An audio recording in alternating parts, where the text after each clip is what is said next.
Hey everybody, this is Flying Mastodon here, and today I'm playing Ultimate Admiral Age of Sail. This is a early access strategy game where you command a small fleet of ships.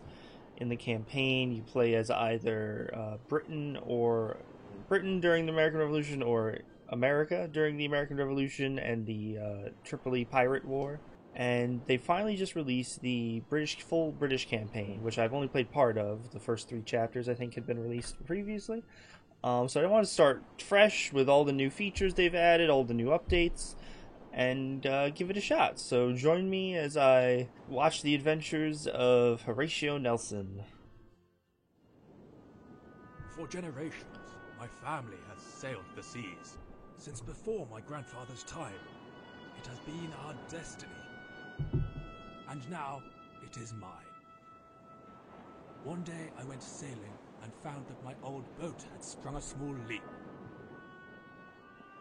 Alright, let's see. So basically, at the beginning of both campaigns, you are an individual, you're an admiral, and you sort of make these life decisions that affect the buffs you will start with when you begin the campaign. So you can, in this one, try to repair this boat, and you can repair the hull with driftwood, which will lower repair costs. You can get a lower upgrade cost, or a higher success chance in the various small actions you can do in the campaign where you don't control them directly. So I'm gonna go with you're always repairing things, though upgrades are very expensive. I'm gonna go for that upgrade cost. I patched the hull with wood from another boat. At 12, my uncle made me an apprentice aboard his ship. Standing between land and sea, I felt like a man for the first time. Anticipating a life on the open sea, I dreamed of battle and glory on the horizons. But life is difficult in the Royal Navy, far removed from dreams of glory. Remembering my father's lessons, I worked hard to impress the crew. In time, I was made a midshipman, beginning new responsibilities. Okay, so here we can sort of choose how we handled our crew. So we drilled the men relentlessly, which gives us plus 5% training speed. We bravely carried wounded crewmen to the ship's doctor, so we get plus 5% casualty replenishment after battle, which means you don't have to pay for their replenishment. Or focus on morale, and we get a -5 hiring cost for veterans, which means that you don't lose the statistics of each ship as you hire new crew. You'll have sort of battle-hardened men that you can call upon. I'm gonna go. Healing's nice. Training speed's really nice. It's always nice to not have to. In battle, heal I as bravely many. carried wounded crewmen to the ship's doctor while under fire. We were forged together in the crucible of battle. For gallantry, I was recommended for promotion to the rank of lieutenant. But first, I must pass the lieutenant's exam. I was summoned before a board of captains. No, it's a test. Okay, so here is where we will pick our last sort of stat base. We can choose which is most important. It's officers, which lowers hiring costs for those. We can choose technology, which gets minus 10% requirements for access to the next level, because for each level of technology you need to purchase a certain amount beforehand. Then, or reputation, you need +1 reputation for battle, which is sort of a currency you use to purchase upgrades and other various things, weapons, things like that. I usually find I'm low on reputation a lot. I always rather have that. You can always use reputation to buy other things, almost always. So I'm gonna go for that. Reputation, I responded. Other nations fear us, and we can use this to our advantage. They nodded their heads in assent, then asked me for my appraisal of the Navy's current strategic situation. Okay, so this is where you choose the difficulty that you'll have. You can have easy, medium, or hard, or normal and medium. I'm gonna go for medium right now. I am okay at this game. I'm not great. I think I could improve more before I try hard, honestly. An old, grey-haired captain asked me about my skill in the organization of amphibious operations. Okay, so this affects the difficulty during the land portions of battles, because it's predominantly sea-based, but there is a lot of land as well. Once again, I'm going to go for medium. I'm a little more comfortable with these, but I think it just works. In my ability to command. The board applauded my answers and took a moment to reach their consensus. "Congratulations, sir," they said. "You have just made lieutenant." Woo! Okay, so now you can see basically the repercussions of my choices. I already have the first level of reputation done, first level of crew, and the first level of upgrade cost done, and now I can pick who I will play as. You got Nelson, Rodney Bridges, John Jervis.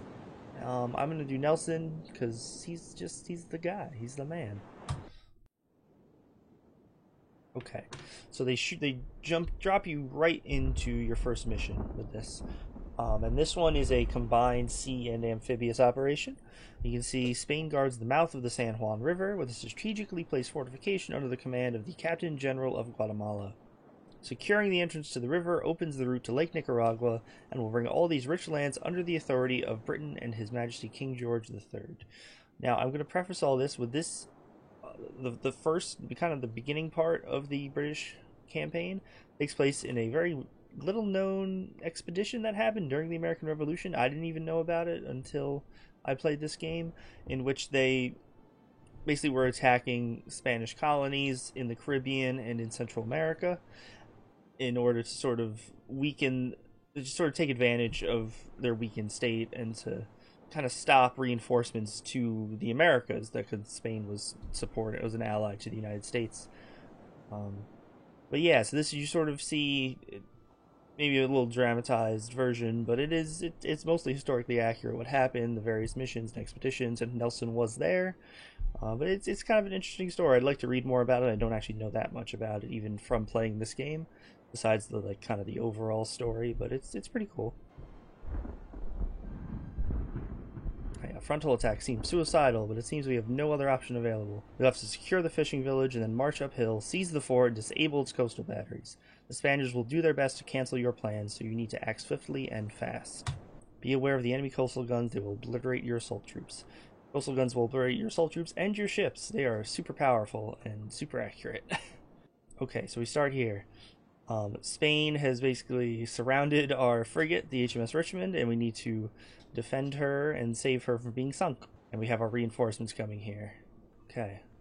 Crew is desperate for a leader who can bring the ship through its trial by fire. You have no choice but to take command. Let's do it. Okay. So, we outclassed both of these ships. Of course, we're outnumbered. But, let's see. Send these into the wind. Try to rake across this ship's bow here if we can.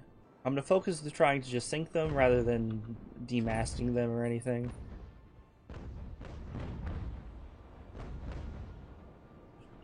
Come on.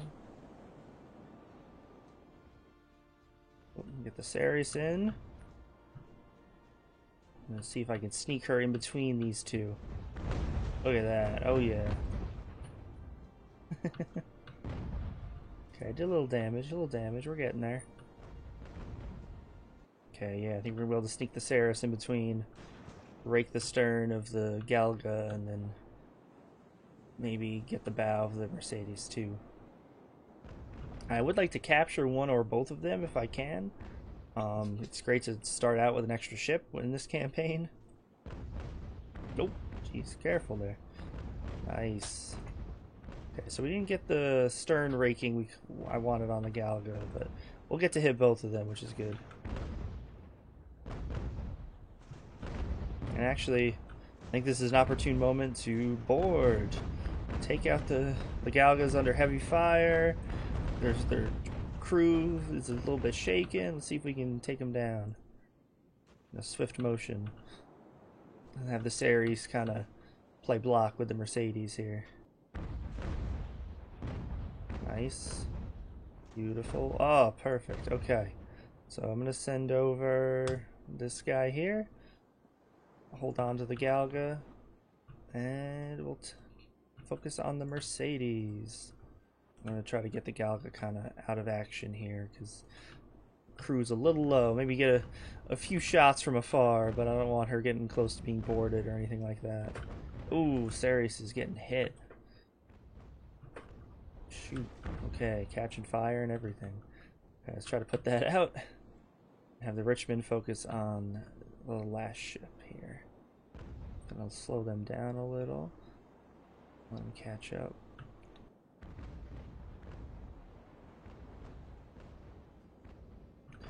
Ooh, there you go. Some good hits. Okay. Ooh, a few misses, but that's okay. There we go. Raker stern. And speed up the Richmond a little. Okay, now our troop ships are starting to become active here. We got the Dorset coming in. I'm gonna try to snake her through the battle. Get her close to the beachhead so we can start landing in a little bit. And just enjoy that little angle, actually. You don't need to go any farther than that. Playing a little faster and dirtier than I usually do, I'll say. Fire! Okay, if we can get the Mercedes shaken again, just like we did with the Galga, it'd be perfect. Get her shaken and then board her really quickly and take advantage of that low morale. A little exposed. Not really what I wanted, but that's okay. Oh, and she's got grape shot enabled. Not what I want, really. Nice. There we go. Look at that. Perfect. Oh. A little far away to take advantage of that morale, I think, but I'm going to give it a shot. Yeah, these troop ships are very slow. Okay, come on, Richmond. Or that cannon fire into him. Ooh, she's fast, though, that Mercedes. What are we pulling? 5 knots. It's not bad, not great. But I think it'll get us caught up. We can take our moments here. It's such a great looking game, I think. Looks really good. I know some people don't like the switch in sort of sprite style and all that stuff compared to Ultimate General if you played that one, but I really like it. Oh, I think we're going too fast. No, perfect. Lovely. Lovely. Capture both of them. Oh, firing on our own ships a little. That's okay. And nice. Get this Ceres in, maybe get one last shot in, really lower the morale.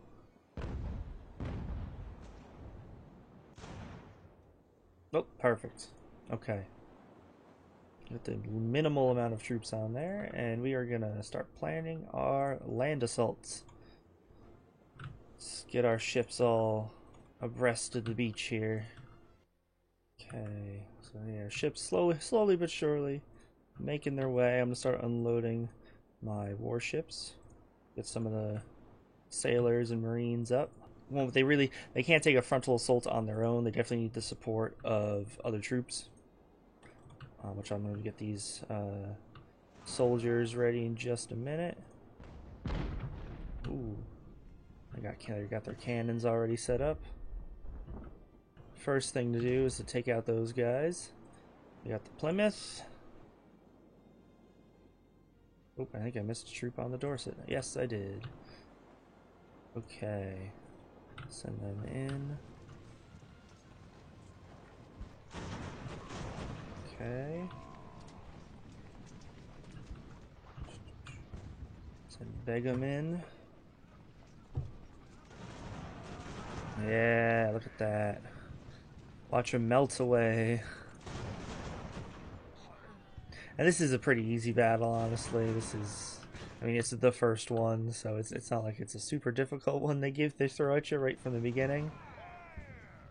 The most complicated thing is just coordinating the naval and land sections, I would say, and even that's not super difficult. Okay. Oh, routed them, perfect. Get you guys in, we'll take out that last coastal battery company there. And we'll tie this battle right up. Honestly, that was nice and easy. Nice and easy. And captured 2 ships. That went all right, I would say.